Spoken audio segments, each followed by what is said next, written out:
The agricultural sector is by far the most important industrial sector we have for managing this planet.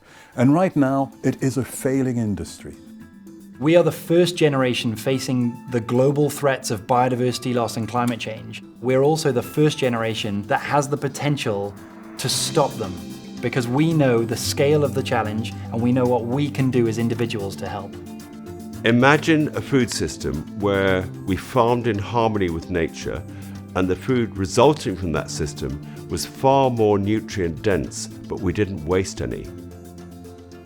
If we manage to do this well, if we get over our carbon addiction, the world in a century or two will be a world of very diverse mosaics. There will be trees and shrubs and animals everywhere. The world will look like a garden, and that garden will produce what we need.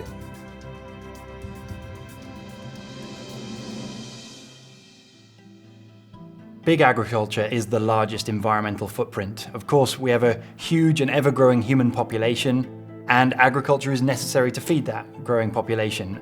But the way in which we've been promoting agricultural practices over recent decades and centuries almost is a very exploitative approach. So we will often use up an ecosystem for everything that it's got and then move on to a different ecosystem and then use up all of those resources.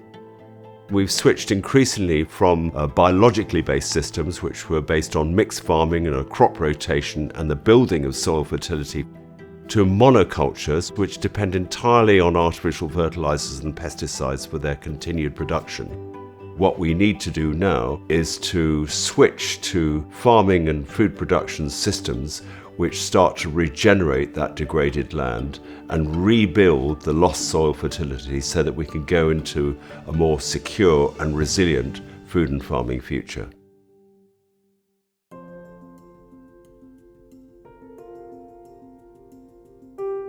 Biodiversity is a critical element around the regenerative agriculture principles.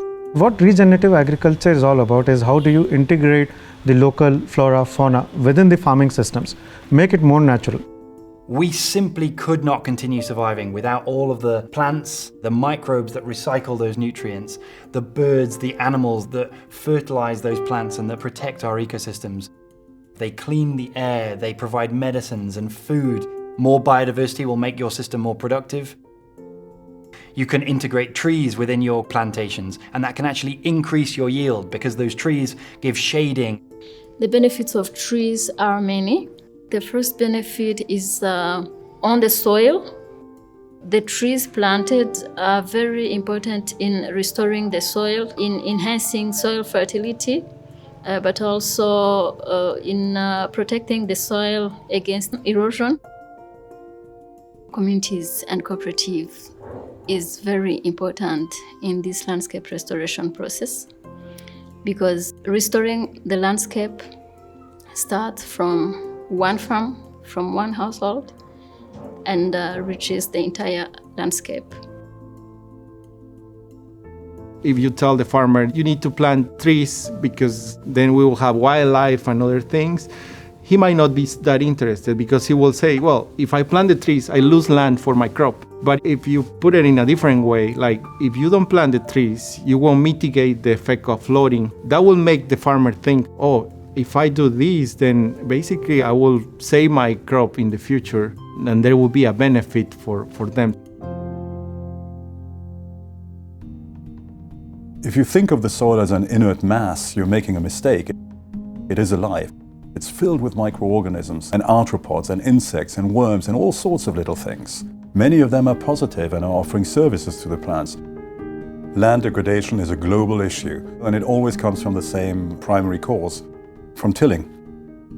When you mix that soil up, you're suddenly completely changing that oxygen balance.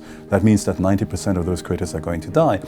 So boom, you suddenly have to replace those services, which are not there anymore, with artificial sources of services such as fertilizers or pesticides or irrigation. The soils become progressively more acid, and your plants are less and less able to pick up the nutrients in that soil. Repeat this year after year after year after year, and watch your farm go down the tubes. We need to regenerate the atmosphere, we need to regenerate the soils, we need to regenerate forests and farms and natural areas. What I think is particularly interesting is that although farming and agriculture have been very much part of the problem in relation to climate change, equally, if we change our farming systems, they could be part of the solution. The soil is the largest carbon storage unit in the entire biosphere across Earth's ecosystems.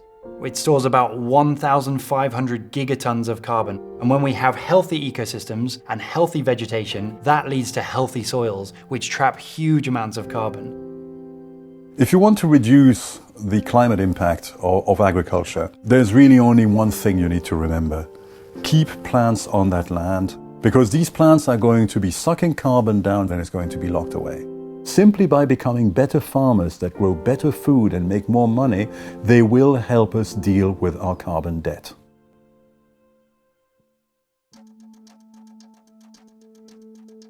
Ecosystem-based farming is simply farming that consists of observing and exploiting what a local ecosystem would do anyway. Digital technologies have a foundational role to play. People love the satellite imagery and scientific data because it gives you a really detailed perspective of what's happening on the ground. So you could see for your site what are the species that could occur there naturally, tree species and other plant species. You could see information about soil carbon, you could see information about biodiversity. So a suite of ecological data that gives you information.